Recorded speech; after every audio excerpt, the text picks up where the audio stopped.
Hi, Rachel. Hi, Ryan. How are you doing? Pretty good. How are you? Oh, I'm doing fantastico. We're here talking Babylon 5, so I'm feeling pretty damn great. I'm feeling so great, you know what? I think we need to have a strike about this. We need to go on strike indefinitely, it feels like, for when we have to do Star Trek Discovery again. Oh yeah, that's what I'm planning to do. That you the may blue flu? consider that a legal action. Yes, and I'll have to enact the Rush Act on your ass. So, we're Ryan and Rachel, and this is our podcast, YumYumPodcast, in which we are doing at the moment our rewatch of Babylon 5 with our show YumYum5 to distinguish it from YumYum Trek, where we rewatch and talk about Star Trek. Why YumYum? It's a great question. It's a wonderful question to ask, and it's one that I will forever be asking to the end of days about why Star Trek Discovery threw that line in there from a random character in its second season's finale episode. But we named ourselves after that line because it's so iconically weird that it's just, you know, it's stuck with us. Some say it's an act of spite, but we say we're standing up for our rights to remember that line. Mm-hmm. And we are here, as said, talking about Babylon 5, and we are rewatching it. So that does mean if people have not seen the series before, you will be given information about the series. We are talking about it from that perspective of looking back on it with the full understanding of how things go. So if you are at all worried about being spoiled, you should be, because we will be spoiling stuff. And although the episode we are discussing seems fairly self-contained, there are some interesting little wrinkles and lines and nuggets that are very fascinating to talk about when you look back on it. And I'm very, very keen on getting to the discussion. Mm-hmm. Rachel, we watched and we're going to be talking about episode 12 of season 1. Okay, let's hear that DVD description. Yes, so this is episode 12 of season 1. We are watching this and talking about this in the air date order, which is a bit different from the HBO Max order. But this is episode 12 of season 1, By Any Means Necessary. I'm authorized to use any means necessary. Correct, Mr. Zento? Yes, any means necessary. Sinclair must bring Solomon-like wisdoms to mediate disputes larger and small. Jakar and Londo find a new way to continue their running feud. The Large, a strike by dock workers threatens the stations. I can't get over that last one. The Large. That's the main plot. This is the strike episode. This is the episode in which Babylon 5 has a workplace accident and it kills someone, and so the dock workers go on strike, and that causes havoc for everyone involved. Sinclair has to, of course, mediate all of that, as well as the Londo and Jakar dispute, with his Solomon-like wisdom. Rachel, what's been your history and relationship with By Any Means Necessary? I remember getting up to this episode and being like, ooh, that title, that sounds fun. Because we were watching them on the DVDs, so we would select each episode and I would get to see what, kind of the thumbnail for the episode was. Yeah. And for this one, it's a dock worker. And I was like, who the fuck is that dude? Who in the thumbnail looks like Mbryo. Yes. And I was just like, wait, is that the dude from Super Mario Bros? No, it's not Chris Pratt. No, I'm talking about the 90s Super Mario Bros. Oh, John Leguizamo? Yes. No, he's Luigi. Mario is Bob Hoskins. Okay. He's far more white and English than this guy was. Yes. Yes. So I was just like, I wonder what this is going to be about. And then it was about labor rights. And I was just like, well, that is a big political issue. Mm. That is a real life political issue that can be transferred over into sci-fi. Yeah, why because, as they point out, it's always the laborers that get shifted. Mm-hmm. And I remember being like, okay, they're stopping all of this other shit that's going on in this season for this? Sounds like you didn't like it. I was really thrown off by it. It very much felt like a curveball in terms of things of like, okay, and now we're going to do this. You weren't expecting this, were you? It's a warm-up act for TKO. Huh. Yeah. But that's a real curveball and a half. Yeah, that is. But on rewatching it, I do appreciate it more, and I appreciated it differently, particularly watching it this time, because I will share my political things a bit. Rachel, coming out on the podcast. I am a member of my union, my teachers' union, and at the moment they're starting industrial action to get a better agreement with the government. So you're going on blue flu, huh? No. Yeah, Rachel's really sick right now. Not yet. Sick of these indiscretions against our pay rights. See, we don't have to do the blue flu because you're not police. No, we now have, we have union-backed supported industrial action, so we can be very open with the fact that we are doing these strike things. You have a Sinclair in high places, huh? Mm-hmm. Yeah, I got that. I was in the den and voted. So it was interesting watching it with that current context of mine personally, and being like, I wonder what it would be like if I didn't have that support, and the way that they are backed into a corner because they've tried to do things through the proper channels and they got empty promises, and now they're being punished for getting kind of the short end of the stick. They have to fight for their rights. Yeah. And they know that, but obviously Sinclair and co don't want that, and obviously the Earth government don't want that either. Yeah. But don't want it for differing reasons than rather the totalitarian nature of the Earth government's reasons. Overall, I enjoyed it more on this particular rewatch with that kind of context and that appreciation. I still don't think that the episode is great. It doesn't wow me. But it does feel more solid. That's where I was going to come in. I actually wrote down in my notes what I was going to say for this part, which is I have seen this episode multitude of times to the point in which this particular DVD, the disc itself, was the first disc to start to get those wears and tears of having been watched so many times where the DVD would kind of jitter and skip and all of that. And at a certain point, it would just not play this episode. Because I had watched the first season so many times. It's not as if I watched this particular episode more times than others. But there came a point in which I just had not seen this episode for a little while because my DVD would just skip it. And I'm like, oh, that's a bummer. I really like that episode. I've always thought of it as, it's solid. What a solid episode, huh? This is just chunky, but in a way where it isn't groundbreaking and world-defining. It isn't introducing all these crazy new things. It is just solidly written. It's really well thought out. It feels like all the angles have been covered and you've got good character work. You might say it gets the job done. Thank you. I will bow out now for the rest of the episode. I underestimated you, Commander. I'm sorry. And thank you. Save it. We're both going to catch 7 different kinds of hell over this down the road.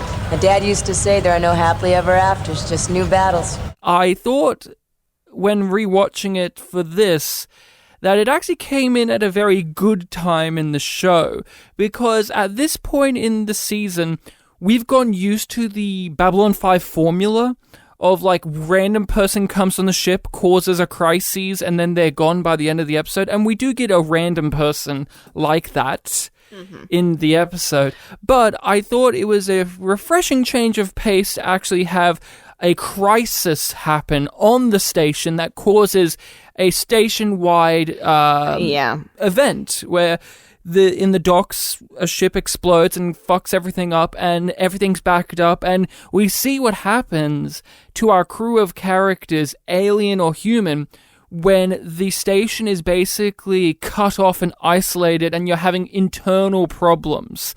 And I appreciated that very much. And again, its placement comes in really well for me because we are used to the characters now, and so it's very fun to see them go through a crisis in which they have to be their job. Sinclair has to be his job. He doesn't actually have a lot of personal beliefs that he has to struggle with. He has to more struggle with having to do his job and doing it the best way he can. Same with Garibaldi. And same doing with it with the external pressures coming on them, because we see how they like to do their job. Yeah, and I like that this episode, in parts, frames our characters, a heroic crew who are always trying to fight from the system within, the corrupt, failing system from within. It isn't afraid to show that they're kind of bastards in this episode too, not in a mean, horrible way, but our heroic characters aren't heroes of the system. They aren't heroes to other people all the time. Like, Ivanova in this episode is the Ivanova we know, but because of the context of what this episode is putting down, she would be the stuck-up military bitch to the story from the Union people's perspective. She's the one that, in part, caused the crisis to happen. In part, one of the many cogs. And I like that this episode isn't afraid to shine the light on our crew in such a different manner. Garibaldi is the bastard cop man who's doing his best, but he has to do his job. And he comes in and beats people up, and it's what he has to do. And Sinclair has to do what he has to do. And Londo has to be a prick to Jakar. And so I've always liked this episode, always appreciated it, but not one of my top ones. I bring unhappy news. There's been an accident on one of our cargo ships, the Talquith. Was there much damage? The entire cargo bay was blown out. I'm afraid the Jaquan Eth was destroyed in the accident. We have a B-plot, though, that I think is very important to talk about because it's fun. Or is it? Rachel, our B-plot is Jakar has a religious ceremony coming up.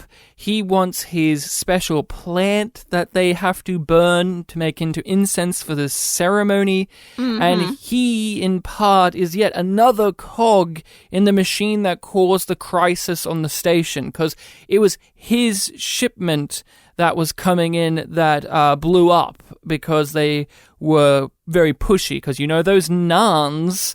And then obviously throughout the episode we're seeing hijinks with him trying to get this plant, and we find out that Londo, his arch nemesis, has the only plant available within the region, and so he has to do several things to try and get this plant, but Londo's just not giving it to him. Nope.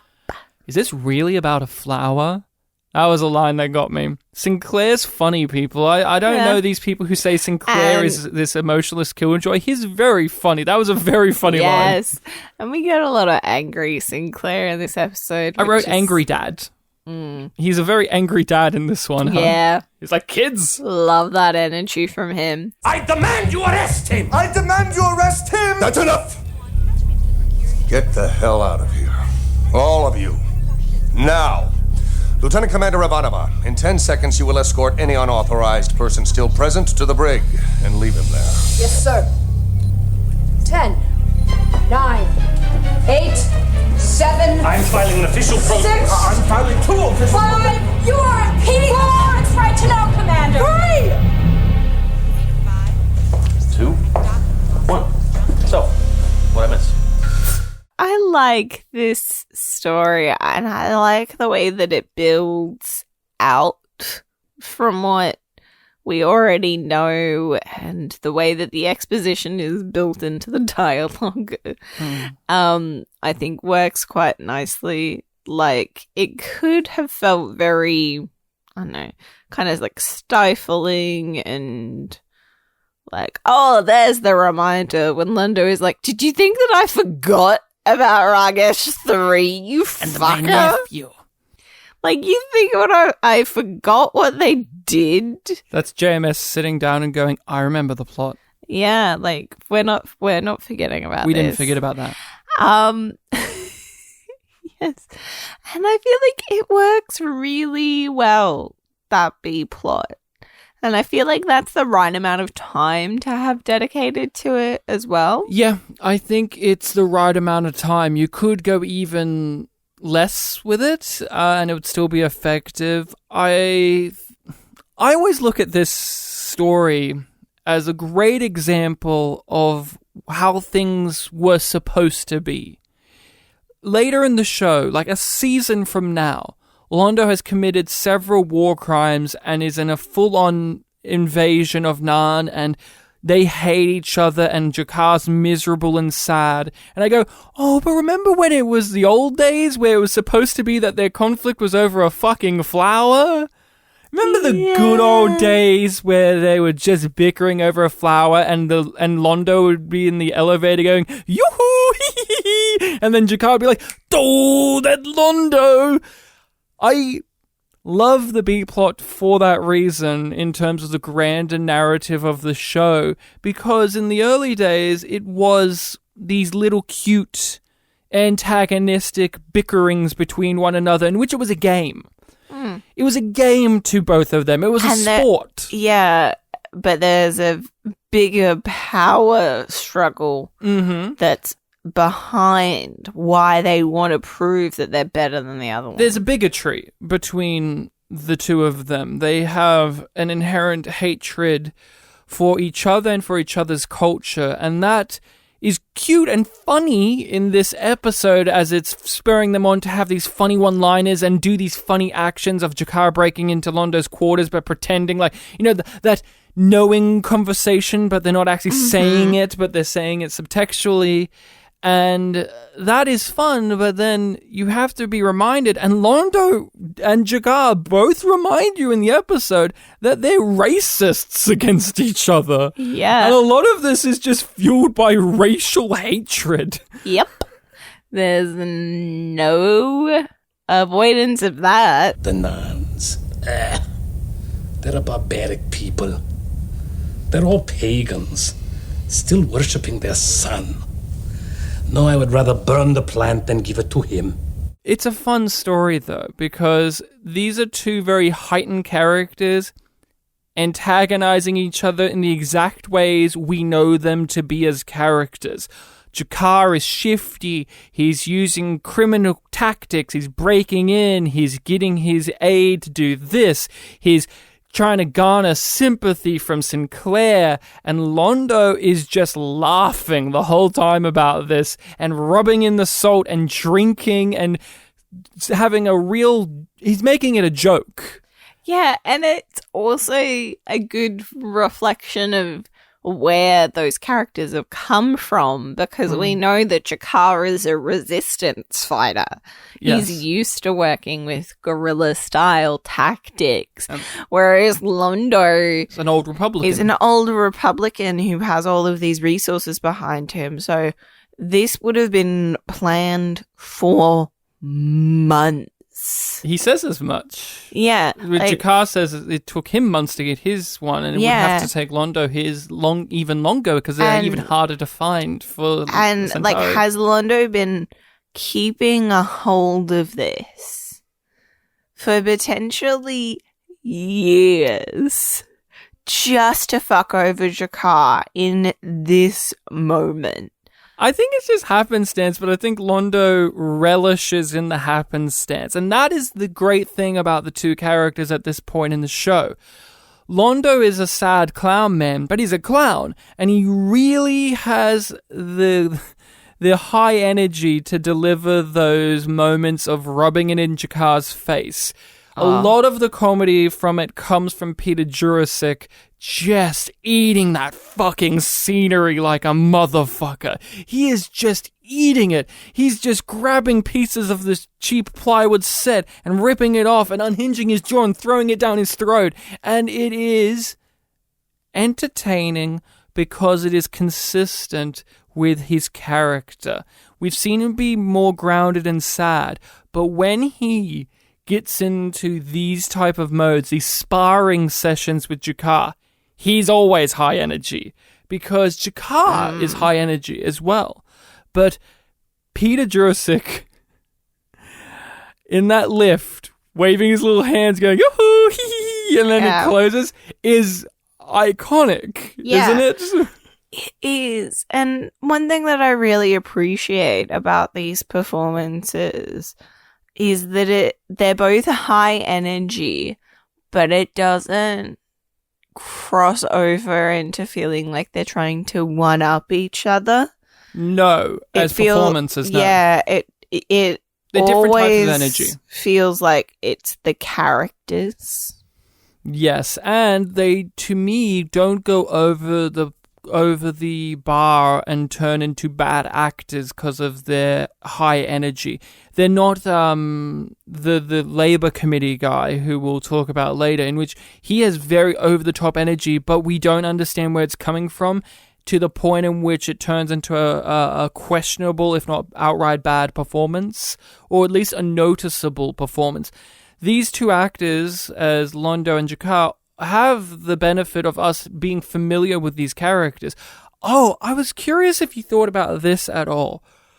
Oh, I don't know why this was the episode, but the entire episode I was watching it and I was thinking, my God, how far we've come from The Gathering. The lighting? No, just everything. In general? The acting, the writing, the tone, the lighting, the special effects, the costumes, the structure, the pacing. They've found their groove. Because could you imagine this plot with where we were at in The Gathering? I don't wanna. It would be a lot less nuanced and a lot less fun than what it is currently here. But I was thinking about that with Jakar. Because Jakar's a lot different, isn't he? He's leaps and bounds. He's pathetic in this episode. Yeah, that's true. He is groveling and sad and just annoyed throughout the entire affair, and it's pretty great. Oh, yeah. Love it. Did you have a particular favorite moment in this B-plot? Oh, well, we've mentioned it a couple of times, but the hand wave is right up there. There's no one who can have a Jaquan Eth delivered in time for the ceremony. However, according to import records, there is one being on the station who has the flower. Well, who is it? Ambassador Valari. What? Yoo-hoo!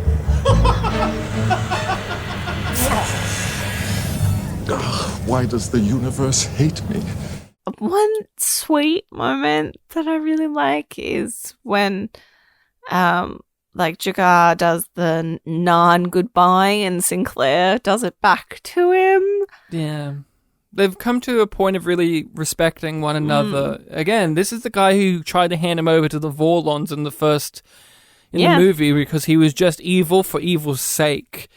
Here, he's not evil for evil's sake. He is just antagonized. He's in a corner, and he's fighting back as the resistance fighter he is, with the tactics he knows how to use. Mm-hmm. My favorite scene with Londo and Jakar has to be when Londo comes back to his quarters and Jakar's just sitting there. Yeah. And they have that conversation, like I said. Did you find anything interesting? No, they're such a couple.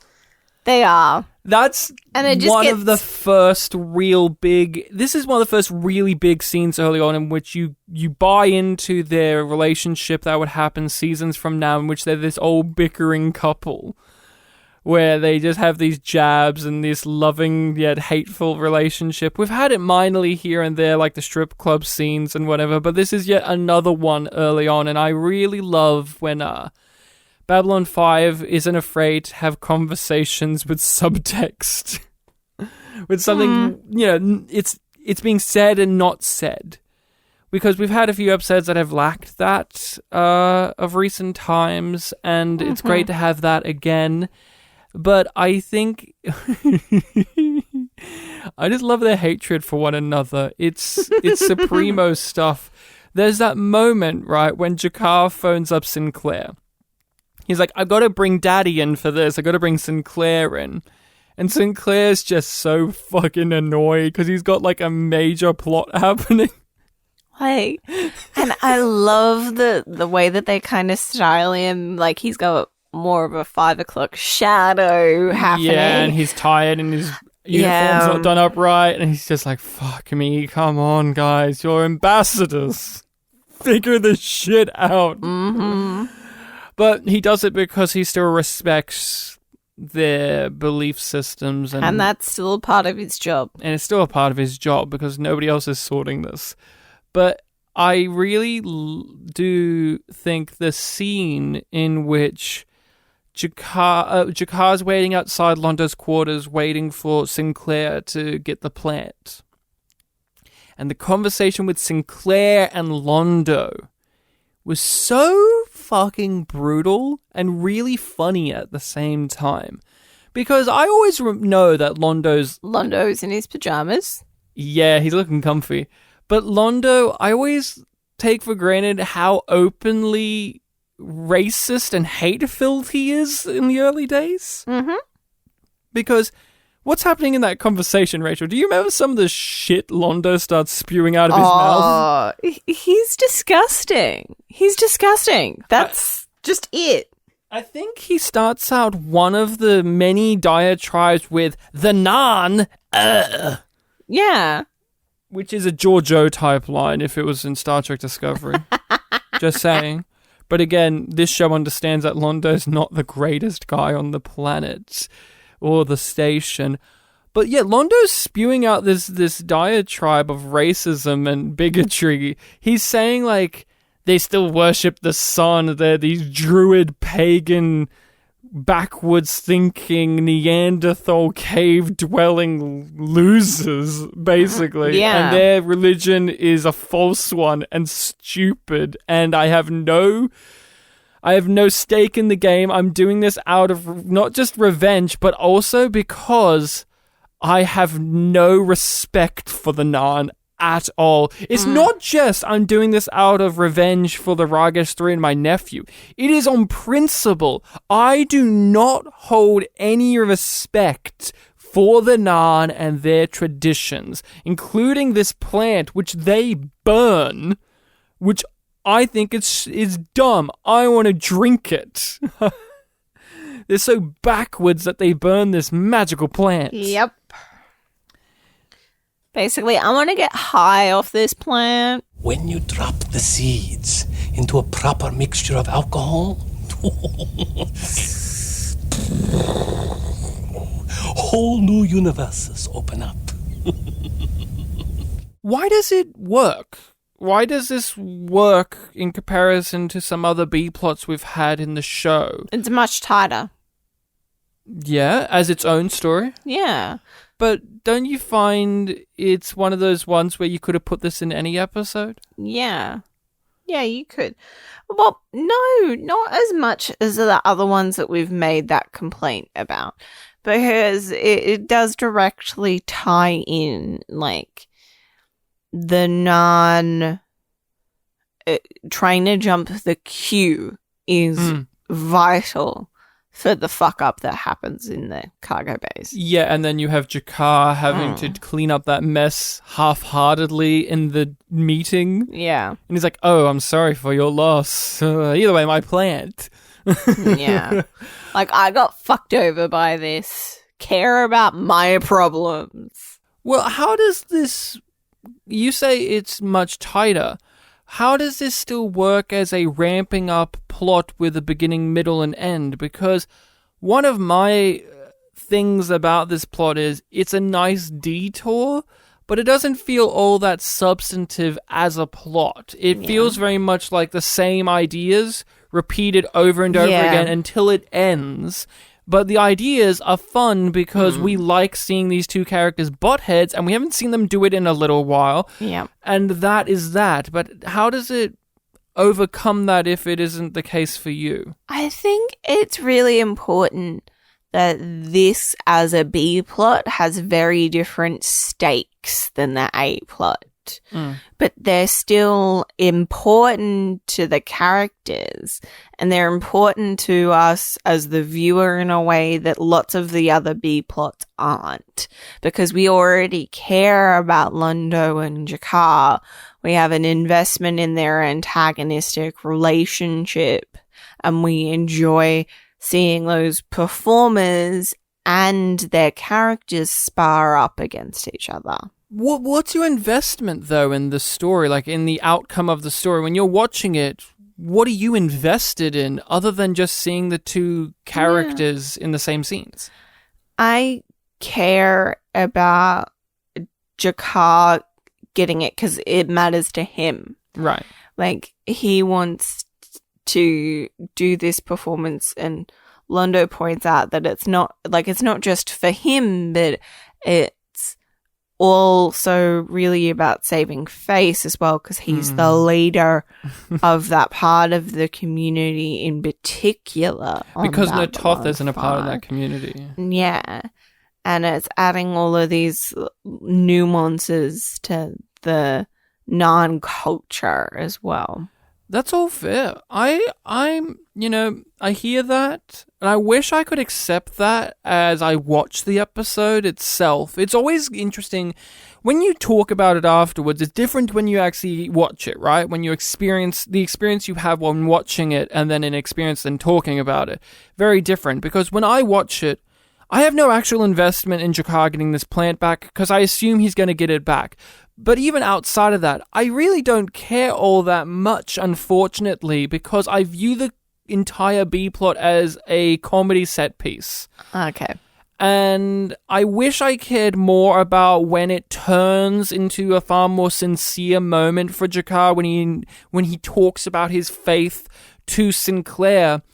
But I don't know if I think one of the reasons I don't care within this episode is because this story, although related to the A1 because of the incident in the docking bay, that aspect, the spiritual aspect he's talking about, I don't know if it really connects all that much with anything going on in this episode, as we have seen with other spiritual stories for our alien characters or characters in general. See, I guess this might be just splitting hairs, but I contextualize it more as personal values.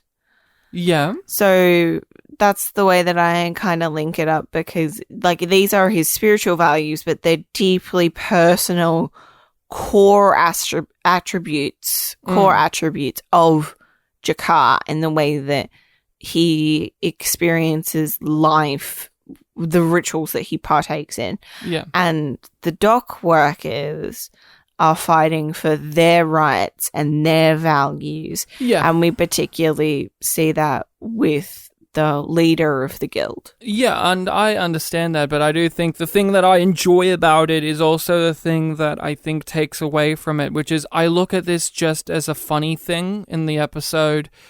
When we get to the ending and Jakar and all that, it's not that I don't buy it because the performance is really well. It's just that I don't think of it too highly within the story here. I don't walk away from this going, that started as a really funny plot, and then we actually got to learn why the plant was important to Jakar. We see it play out. I like the ceremony, but I still look at this as, oh, remember the days where Londo pissed off Jakar because he stole his flower? I don't take it that seriously, and I do think that this episode as a whole is lessened a little bit by the B plot. A part of me still wishes, and we'll see this further expanded upon as the season and the series goes along, that we didn't need this B plot. Like, I love it to death, and I love it so much, but I kind of wish it was all the A plot. Are you telling me this is about a flower? Not just a flower, Commander. The very symbol of my faith. All followers of Jaquan must perform a ritual once a year when our sun rises precisely behind the Jaquan mountain. Each year, the celebrant must acquire a new plant for this ceremony. Well, I'd made all the arrangements. It should have been here months ago, but you know how bureaucracies are, and, well, this must all sound ridiculous to you. No, it doesn't, Ambassador, but we'll have to talk about this some other time. I completely forget about this moment in which Jakar at the end thanks Sinclair and he commends him and he says, "You're far more of a spiritual man than I knew you were to be. You're far more spiritual than I had given you credit for." And then Sinclair has a little jab about being raised a Jesuit and how there are many of those teachers who would disagree with him. And then they have a little chuckle in the end of the scene, right? I completely forgot that sequence existed. Those lines of dialogue existed here. Oh, okay. And it was one of those moments in which you go, he's far more spiritual than you'll believe because he becomes the fucking Mbryo Jesus. Yeah. Right? Yeah. That's one of those things where you wonder how planned out the show was and if that is actually one of those things. Because we know behind the scenes wise, there had to be a lot of retooling of some stuff with Sinclair. But it is something that you look at and you have a reaction to. Did you have much of a reaction to that? Did you pick up? I didn't think about it in that way. I just thought about it as oh, cool. He's a Jesuit, or he grew up engaging with that kind of dialogue. I didn't think of it as, oh yeah, he's Valen. Yeah, you're far more spiritual than I've given you credit for. Yeah, I'm Valen, bitch. I'm Delen's god. Oh, yeah.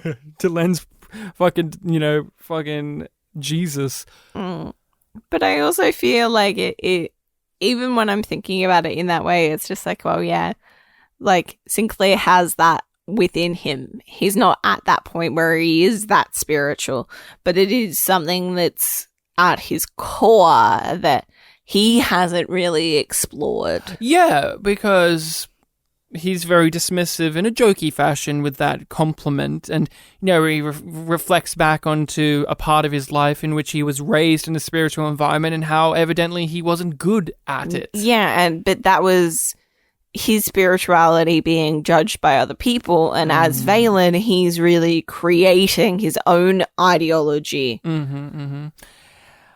He's a Jesuit. And I think that's such an interesting touch, because I actually don't know too much about them and what they are about. I know they're part of the Catholic Church, part of that giant umbrella.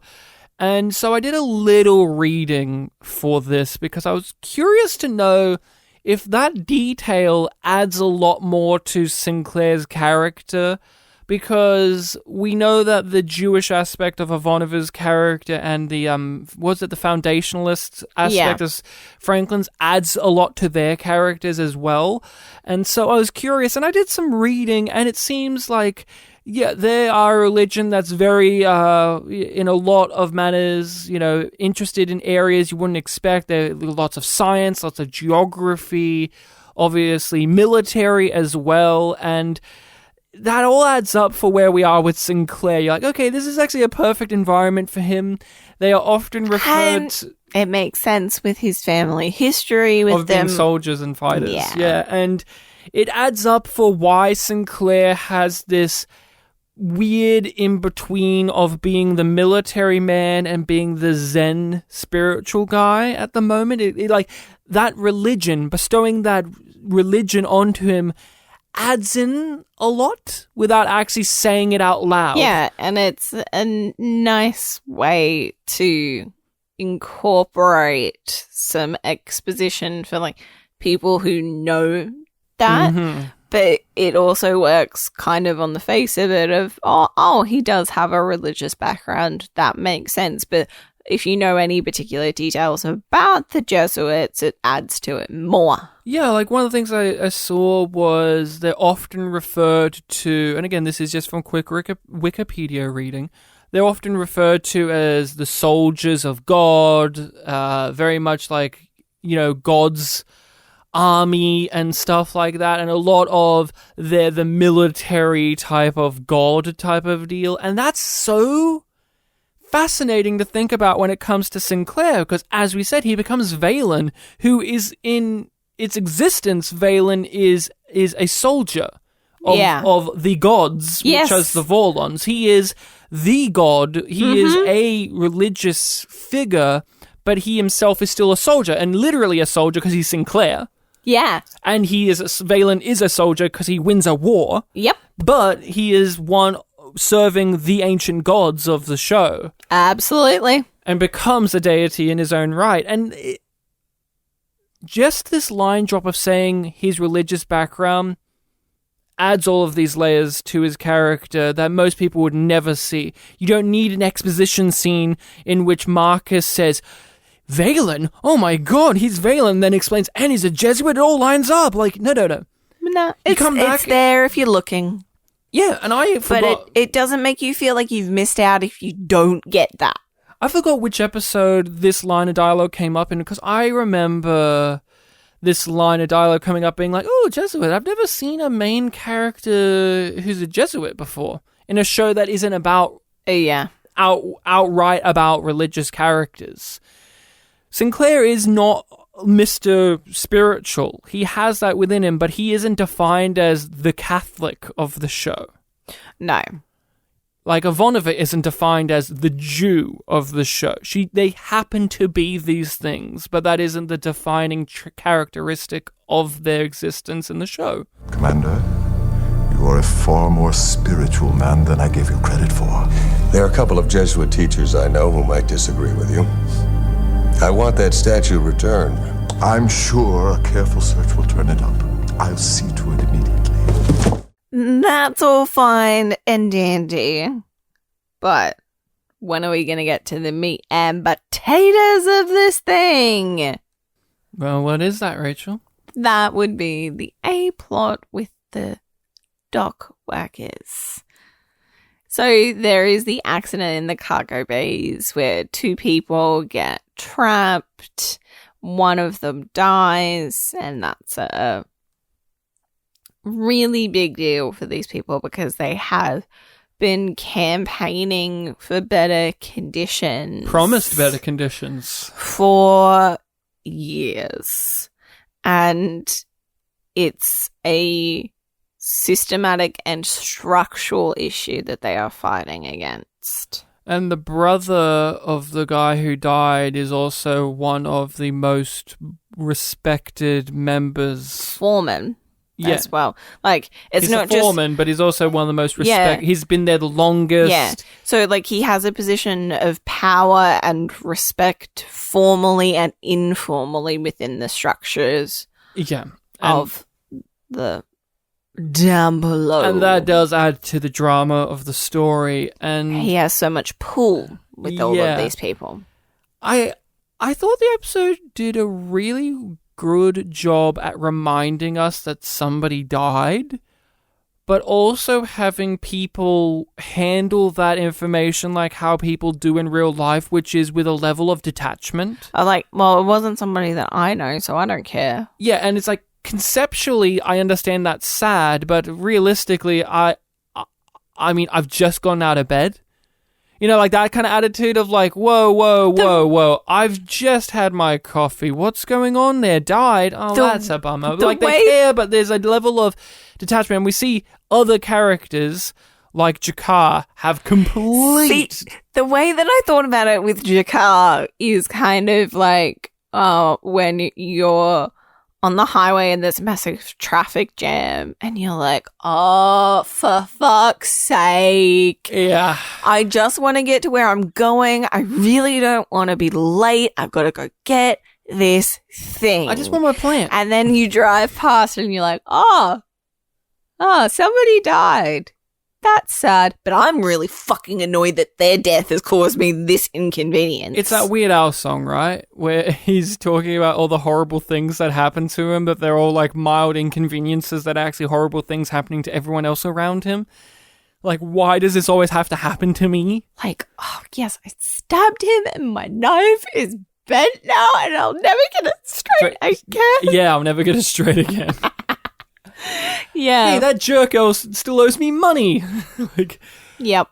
But we see in the story, I do appreciate that even the good guys, Sinclair, Garibaldi, Ivanova, they recognize and appreciate the tragedy, but they don't have the emotional investment in it as well as fully as the actual dock workers do. Yeah. They knew this guy. They worked with this guy. This should not have happened.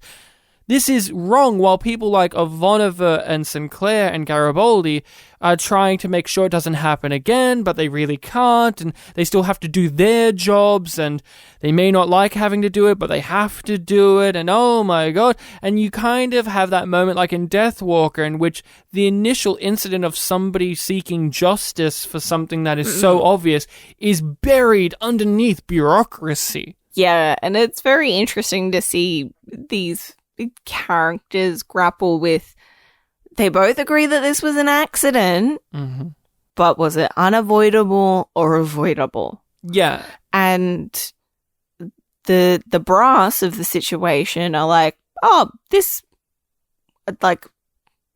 was avoidable. If, like, you know, they were doing their jobs, we wouldn't have had this situation. Yeah. And the dock workers, if we worked them harder and faster. Yeah, we knew that this was unavoidable. We knew that this was coming, and you didn't do anything about it. And they're just like, oh no, it's not our fault. Yeah, it's sad because this is a crisis and a conflict in which we at least inherently were on the dockers' side, right? But we are following our main characters, and we are on their side as well because we know that they want to do the right thing. But what is the right thing? They don't have the means to do it, because every time we cut to Senator Hidoshi and that shit-eating grin on his face. Oh, you know that I it just just want to means shove his face in something. You know that it means that Sinclair's going to have to spend 48 hours reading the rules and having meetings and negotiations while everyone treats him like he's this crypto-fascist bastard man that doesn't want to help them. I want to give this kudos for something, which I don't know if something that you would have considered, which is in a lesser show, and in particular a newer show than Babylon 5 is, because like this episode came out in 94. The episode would have started with the dude that died and tried to make us care about him and his journey to the day of his death. Yeah, and it doesn't do that. Or his brother, right? Yeah. Because he's the one that's left with the tragedy. I do... like, hey, we're brothers going to work. I do think that is a partial weakness of the story for me is, although everyone's emotionally got a level of standing back from the death, his brother, and I get it, he's angry, but it does seem like the death was just a thing to launch him into wanting to have a strike. Like, I wish that I felt a little bit more of an emotional resonance from that character having that loss. Yeah. Because he takes it as a crusade, and I get it. I do understand, but from a narrative perspective, I wish that the issue is made more complicated for us, the audience, because we see someone having an emotional turmoil about it, as well as as a structural, political, bureaucratic turmoil, because that is a part of the story I think is lacking. Is the emotionality of it is a little bit dry. Yeah, it is a lot of.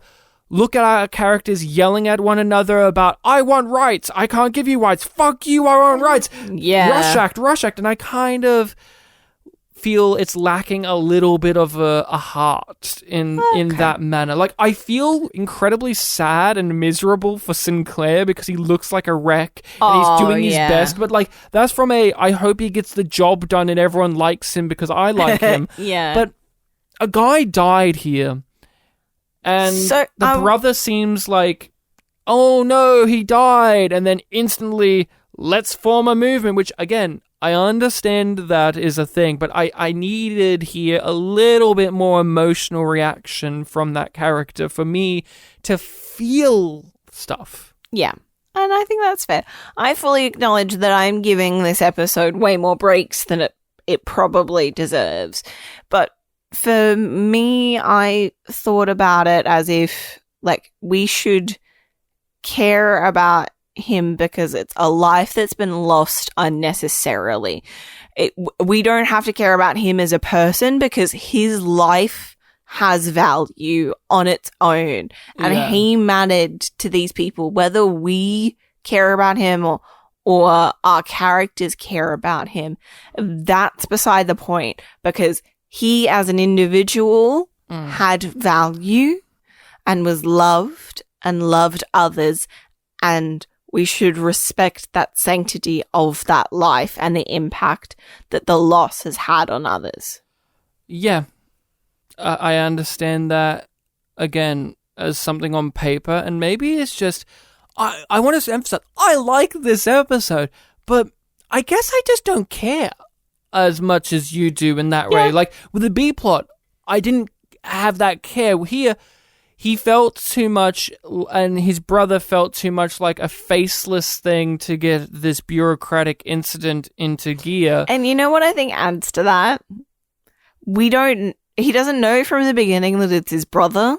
He figures out really quickly. But, like, it feels relatively, like, far away from when, like, we find out that this incident's happened and that two of them are missing.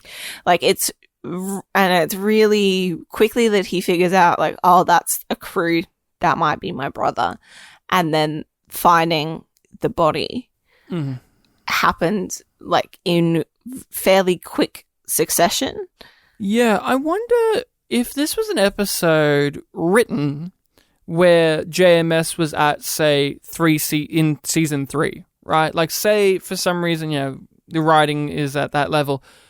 I wonder if this is one of those episodes like the Brother Edward, was it, episode? In which it would actually be a character-centric episode from somebody who isn't one of our main cast members. I wonder if there's a version of this story that would be interesting to do if it was from the brother's perspective. Yeah. And we're seeing our main characters from that viewpoint. Star Trek did that a lot. That's one of the main differences between Star Trek and Babylon 5 to me, is Star Trek had the liberty and freedom more often than not to have the one-off episodes from the different characters' perspectives. Babylon 5 did it every now and then, like with the Brother Edward episode, or what was that one with those two guys, the maintenance guys in season 5. You have it every now and then, but it's not as well established as when Star Trek does it. And I always wonder if this is one of those ones where, if I wanted more of that emotional side, if you had it from his perspective. But here we have it from the Sinclair perspective, in which it is very much people slamming their fists on the table and basically spitting in his face, calling him a bastard for not helping them. And although I understand intellectually the sadness of the guy's death and the workers and all of that, I just wish that I could feel it more than just, I hope Sinclair figures out how to beat this Earth bastard bureaucrat labor committee guy. Yeah. Like, I wish I felt like it was less of a plot written, if you know what I mean. Yep. I get that. Now, don't try to blame this on us, Lieutenant Commander. We are the victims here. You lost some cargo, Ambassador. Alberto Del Vientos lost his life. Yes, a tragedy, to be sure. I do really appreciate that everyone is sad and angry and tired as hell. You know, Sinclair has this 5 o'clock shadow throughout the whole entire episode. And I think I read or heard somewhere that Michael O'Hare had that for a play he was doing. And he said, like, oh, I'm done with that. Do you want me to shave it? And they said, no, keep it for this episode. It really matches this vibe and energy. And I think that was a wise choice. I like seeing a haggard Sinclair. I like seeing a Sinclair clawing his way to winning. He's really struggling. He has a lot of stuff going against him. He has to force people to do stuff that's really questionable. And you have the what's her name? The head of the guild. That lady who was one of the Binars from Star Trek Next Generation. That's a fun fact that blew me away. I liked her character a lot. I thought she was really well written and really consistent, and she felt more than just a device in the script to generate drama. I thought she felt lived in and real. I fully agree with that. And it's very, really powerful to have that level of characterization and that level of performance with a character like that, because it does add to that sense of, like, she knows what she's doing and she knows how this is going to end. But because she believes in what she believes in, it's all worth it. She has a history. She has a history that goes deep. As does Earth. Yep. With even Senator Hidoshi has a history, if you remember. Yeah. Like even the bastard senator has a history with the strikes. Yeah, all of these people have connections in one way or another. Like Garibaldi's has his Boston cop grandmother, and everybody has these deep connections because they all grew up in these different situations and from these different backgrounds. One of the things I think is a selling point of this episode in particular, as well as just Babylon 5 as a thesis statement, is we get a thrill out of seeing people stand up to the man, stand up to the corrupt establishment. That is what this... And win.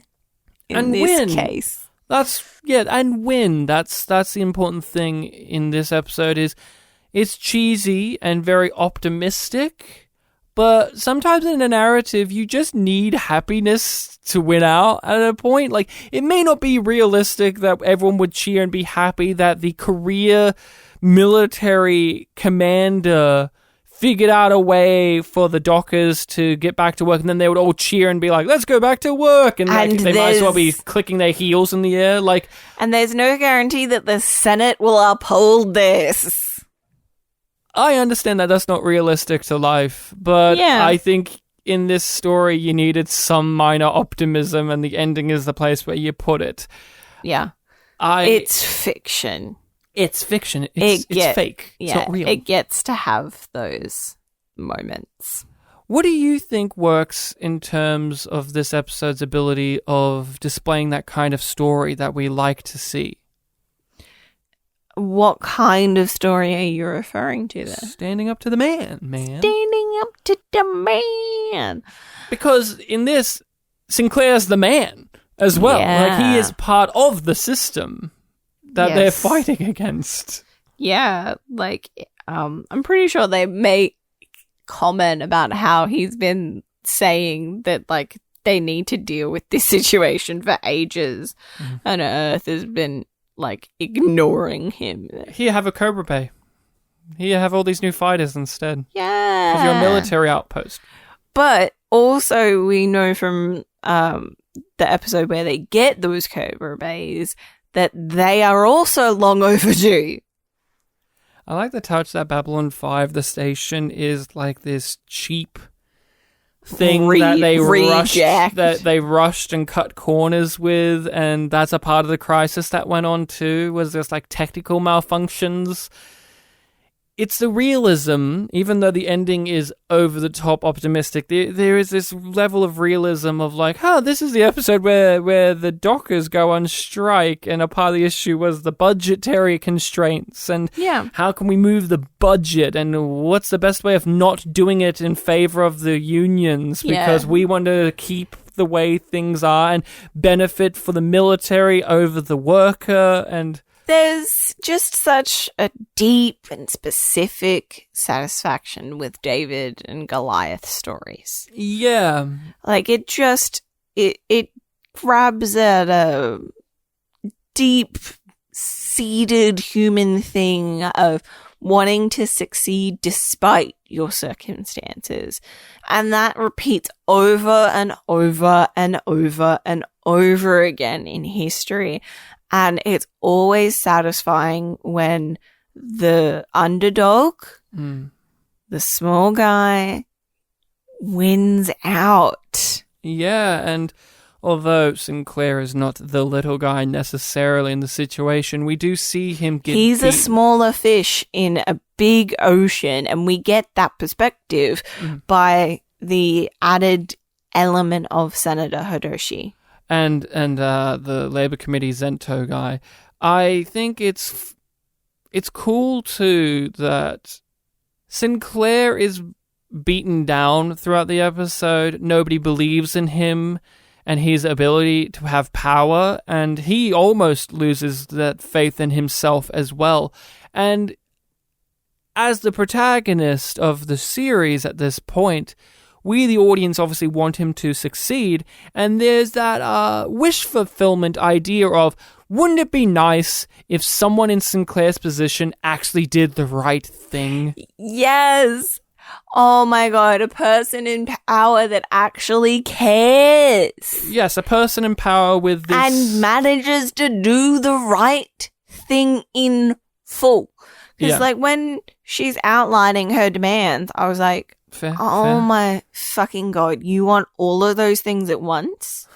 He's not going to be able to do that. You're trying to get all of those things in one go from one illegal strike. You are being so fucking ambitious right now.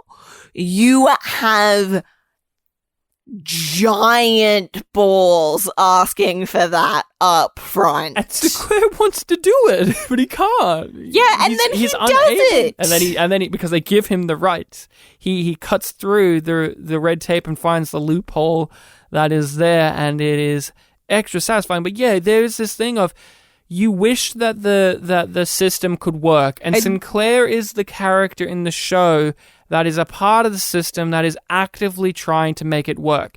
And I think that ongoing character trait is what makes this ending, in which he puts his hand up, is like, never point a gun unless you know where they're going to shoot it, feel less preachy and less contrived, because it is consistent with what Sinclair would do.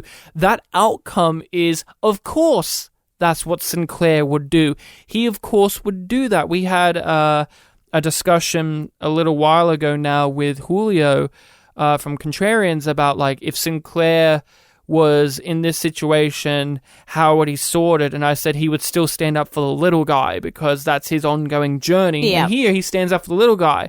He is despised by the Earth government at the end of the episode, and he's like, what else is new? Yeah, and that's exactly the point. He's just made new enemies. What else is new? Nothing, because he is doing the thing that he's always been doing. He is, yes, a representative of the Earth government, but he knows better than the Earth government at many points, and he knows when and when not to force his own agendas, because he does have agendas. He is a politician in many ways. He is a mayor of a city. Yep. He has to make 1,000 calls a day, every minute. He has to make 1 million decisions. And this is just yet another one. And he makes the right one. He finds the means necessary to do that. Yeah. And it's great. There's a small thing that I just want to touch on with that, of like, he has come so far from where we saw him at the start of the season, of like, he's not getting in there and doing it himself. He's really getting the support of everybody around him and using the bureaucracy against itself as an institution. And a little random thought that came to my mind when we were watching this episode, I was like, the Senate's going to change the wording of that act. Yeah, after. Thanks to him. Yeah, he just made it difficult for the future. This isn't going to be able to be done again. But also nobody else would try and do it this way. Nobody thought to do it that way. No.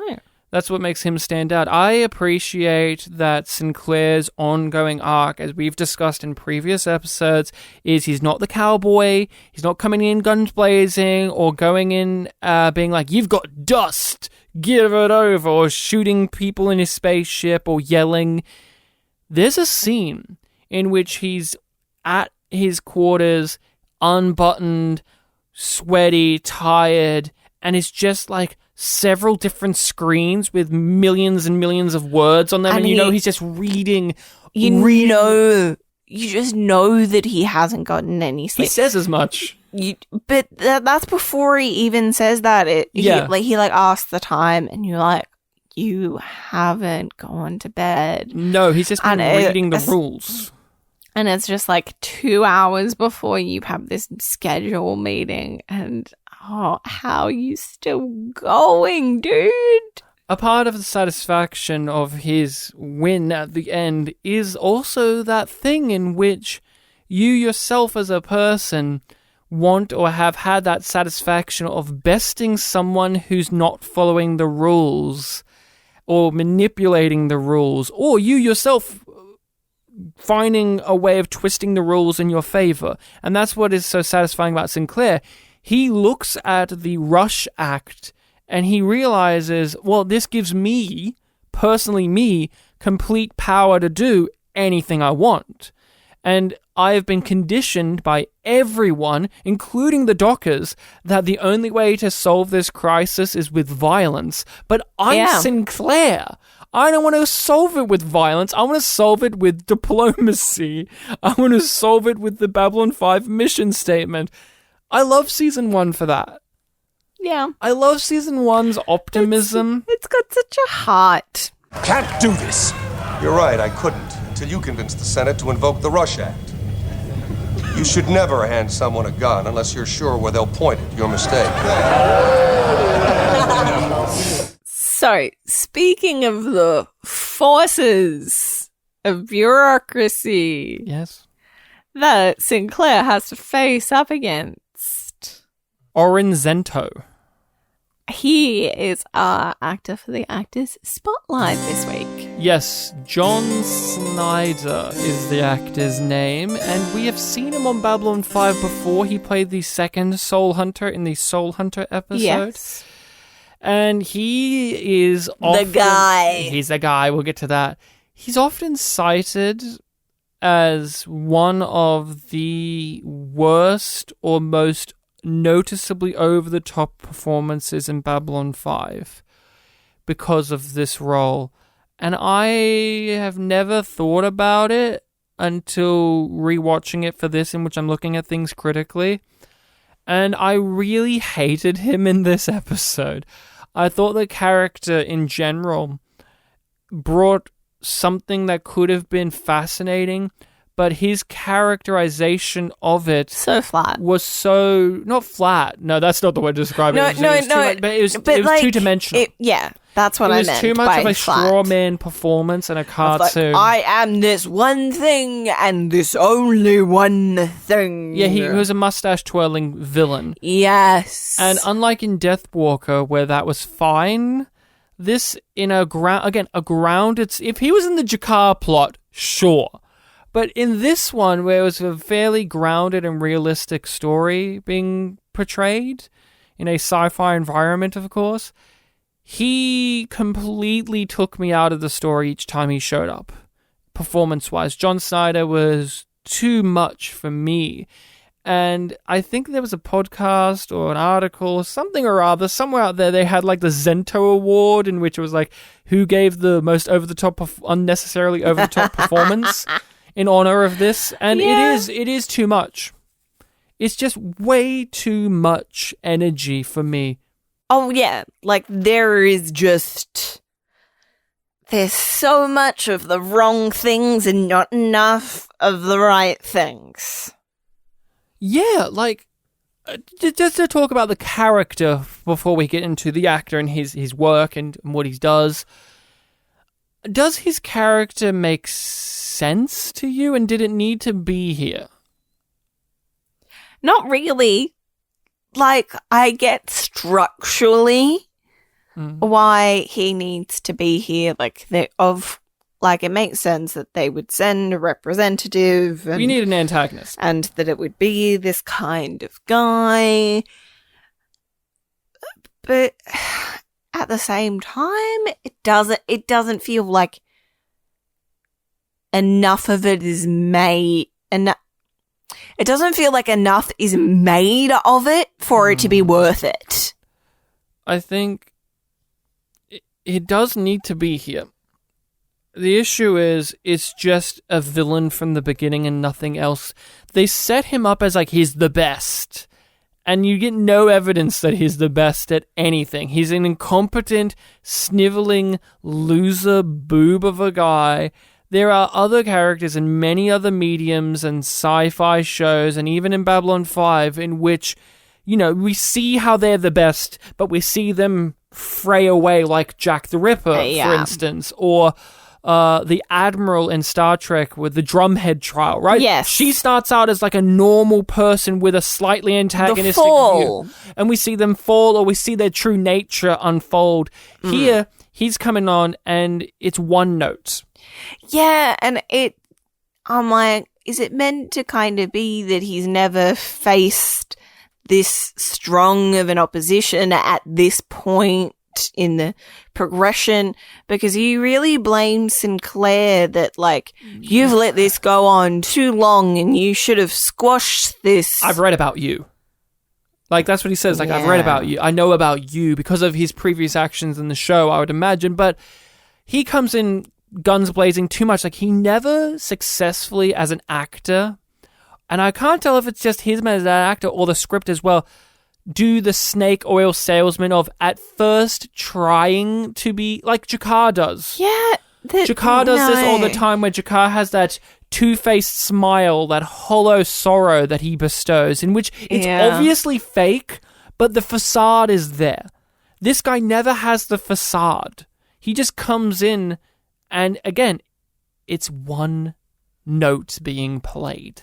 Yeah, like that scene where he's talking to all of the dock workers and being like, this, and you didn't get it in writing. It's just dull. He might as well have had a top hat and one of those big moustaches and tying the trade leader to the train tracks. Like, he was so cartoonishly evil that he took me out of the story. The story was very compelling. Yes. I was drawn in by our characters going through stuff and not sleeping and yelling and being upset. And then this guy came in and reminded me I was watching a television show. Commander, I refuse to pander to these people anymore. I'm invoking the Rush Act as of now. You can't do that without Senate confirmation. I'll have it within the hour. And I'll expect Mr. Garibaldi's people to be ready to arrest Ms. Connolly and any other worker who persists in this illegal activity. So a bit of background for John Snyder as an actor. Are you that familiar with him? Have you seen him in much, or more importantly, heard him in anything? Because he's more of a prolific voice-over actor. Yeah, like I've seen or heard of him in things, but more so I've like heard of the things that he's in, but I haven't watched them myself. So, from my understanding, John Snyder is a prolific voice actor, especially in dubs of anime and dubs of Japanese video games as well. Lots of video game acting, lots of just general anime acting. Name an anime, he's in it. Okay? He's done a voice. Okay? He's in it. He's there as a voice of someone or something. And I looked at his early career, and I'm curious of what happened. Because he was a live-action performer like he is here. Turned up in several things, and then at a certain point, he became a voiceover guy. Yeah. It's not as if he was always a voiceover guy and did some of this. He clearly started his first decade or so of his career trying to be a TV actor or a movie actor. And then somewhere, someone said to him, you should do voices. And that's where he's stuck for the rest of his career. And evidently it was a correct move because he has made a fucking killing at it. I personally do not know who are dub actors. Our good friend Bartek, who we had on an episode or two ago now, he's into anime, he's into voice, he's into video games. I told him about this and he kind of looked at me and said, I don't give a shit. I don't know who that is because I don't watch those things with dubs. And I'm like, yeah, but you're familiar with that world. And he just goes, I don't know who John Snyder is. Then later he would tell me he knows who fucking Byron is. So there is a level of prestige. I guess there's a level of hierarchy when it comes to these people who do the voiceovers for Japanesey things. But he's a big one. But Rachel, he's a guy. So I can be a guy, huh? He's a guy. He's just a guy. I'm just trying to be a guy. How do we explain our fucking tormented history with John Snyder? How do we explain it? Okay, I have a podcast in which that's a film podcast that I host with, like I just said, my good friend Bartek, and we had a monthly show before the lockdowns and all that happened, in which we watched movies or DVDs or anything that we found secondhand at random. We don't know anything about it. We chose it, at random. They're wrapped up. Because we don't know. We find this DVD and it's like, what the fuck is this? What is this? And then we watch it. It's going in the mystery box. It's going in the mystery box. And we found this DVD called War Story. Had no idea what it was. It was just this black cover with these eyes on it. And we're like, what the fuck is this? Put it in the box. We found out it was a HBO miniseries from back in the day. There were all these different anthology stories about the Vietnam War. And one of the stories was, and I looked it up afterwards, considered the weird one. Mm-hmm. Has John Snyder in it, in which it does not take place in the war at all, but about a soldier who's being sent off to war, and this is his last night out on the town. Yeah. Interesting idea. And he's very, I don't want to go. And then he goes to this bar. And this is a scene in which it's the only scene like it in the episode and in the series in which it is more about overt themes and metaphors and being esoteric than literal. Other than that, the rest of the show is very nuts and bolts literal. Like, the entire here is the horrors of war. The entire thing is dog shite. But that scene in particular was insufferable. No, this scene is different because this is the only scene in which they try to write in pure metaphors and similes and analogies. And John Snyder, who is Zento, you think his performance in Babylon 5 is over the top? Move the fuck over. And maybe that's why he works so good in anime. I think so. Because in this scene, he is a random bartender who hears that this kid wants to go to war, and he's this... Or is going to war. He's going to war, and he's this fucking unhinged metaphor character who's basically there to bestow wisdom like the bartender usually does, but he's played by John Snyder, so he's fucking crazy. He grabs out a gun, starts pointing it at him, the main guy, and his friends, and then puts it away, and no one reacts to it, really, and it's bizarre, but he has this giant... we were watching it just like, America, I guess? And then he has this giant monologue, this speech, this conversation in which he says, "Are you a guy?" And he says it like that. I'm just trying to be a guy. Just be a guy. And he starts asking him if he's a guy. He's like, yeah, I'm a guy. And he goes, and you don't want to go to war? He's like, yeah, I don't want to go to war, but you're a guy. And he starts giving this recurring speech in which he says, you're a guy, over and over and over again, to basically boost this guy's spirits so that he could go off to war and die. And it's inexplicably terrible, but I've never stopped thinking about this random performance saying, you're a guy. And when I watched it, I snapped my fingers and said, that guy's in Babylon 5, and he's weird in that too. And I couldn't remember who he was, but I knew he was in Babylon 5. And now, when I watch Babylon 5, I'm like, hey, it's that guy from War Story instead of the other way around. Yeah, you kept on saying when he appeared, like, He's a guy. like first frame of John Snyder in a scene. It's the guy. He's a guy. He's a guy. It is inexplicably one of the craziest fucking nonsense scenes in what was considered to be a prestigious show. Like, that show, that miniseries, has very high ratings and people seem to talk about it fondly, but, like, this is, like, the weirdest scene. I don't know how to describe it. I'll play clips of it, of course, but John Snyder, you think he's fucking over the top here. This is nothing. This is nothing in comparison to his guy. This is him at, like, maybe a 6 compared to the 11 that is. This is him warming up. How about me, huh? Would you die for me? You Marine, you guy, you? What would you rate this episode? Yum yum. Yum yum. I like it a lot. I do. But it seems like talking about it, I have more issues than I expected that I do. Yeah. But is it yum meaning bad or yum yum being good? It's your system. Yeah, I made it for myself. No half yums. I'm going to go yum yum. Yum yum. So, what is the next episode that we will be joyfully watching? On the next Babylon 5. We will be up to episode 13, Signs and Portents, a very big episode. And the DVD description of this, of possibly the most important episode of Season 1, goes as such. Mysterious raider attacks in various star grids, puts Babylon 5 on alert and sends a Voniver and Fight Wing Delta scrambling into action. Adding to the mystery, the arrival of a seer, Freddie Ulster, foretells explosive doom for the station. Oh my! Hey, DVD description, I would put in Mr. Morden somehow, but that's just me. I'm sure they forgot. So make sure to be tuned in for that. We'll be discussing that one next time. It's been an absolute ball talking Babylon 5 with you, Rachel.